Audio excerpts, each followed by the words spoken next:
Hi, I'm Dr. Samantha Velluti, Reader in Law and member of the Sussex European Institute. I joined Sussex Law School in September 2016, only a few months after the Brexit referendum, which paved the way to the withdrawal of the UK from the European Union at the end of 2020. Even though I'm a lawyer, my work draws on insights from a range of disciplines and schools of thought within the broad areas of EU law and human rights. I'm particularly interested in the constant transformative and evolving paths and phases of development of the European Union and EU law in both its internal and global settings through the lens of individual rights. Needless to say that Brexit has had immediate and dramatic effects on my research and my role as a researcher.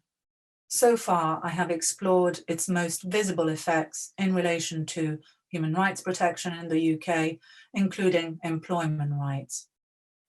A year has gone by, and we have already seen in the news how Brexit entails what Nicola Sturgeon has coined as a material change in circumstances, and in a very fundamental way, witnessing the unfolding socioeconomic impact of Brexit. In my latest book on the role of the EU in the promotion of human rights and international labour standards in its external trade relations, I examined, among others, the external dimension of Brexit. And in particular, I examined the impact of Brexit on the EU's international agreements and the UK's legal status in relation to these agreements as a non-EU member state.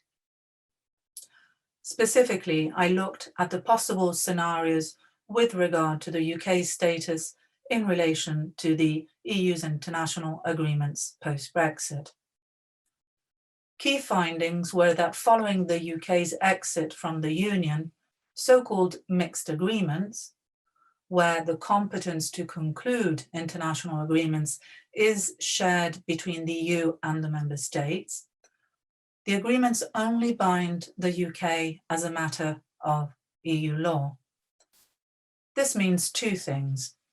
First, that the UK ceases to be bound by the so-called EU-only elements of mixed agreements. Second, if all the other parties agreed to it, the UK could remain bound by the mixed elements of these agreements because they were signed and ratified by the UK as a contracting party in its own right. In practice, this is going to be difficult, as identifying a clear competence demarcation between EU-only and mixed elements of the agreements is a rather complex legal exercise. Whereas for pure EU-only international agreements, where the EU has exclusive competence to conclude international agreements, things are somewhat more straightforward. They are no longer applicable to the UK, which will need to renegotiate its legal relationships with the third parties concerned. This complexity in the legal sphere has significant practical, economic, and financial consequences, and has already had clear domino effects on people's lives and basic needs. Identifying adequate arrangements and durable solutions to temper the effects of the UK's exit from the European Union is not merely an academic question, but becomes a pressing moral one. My name is Samantha Velluti. Thank you for watching my video.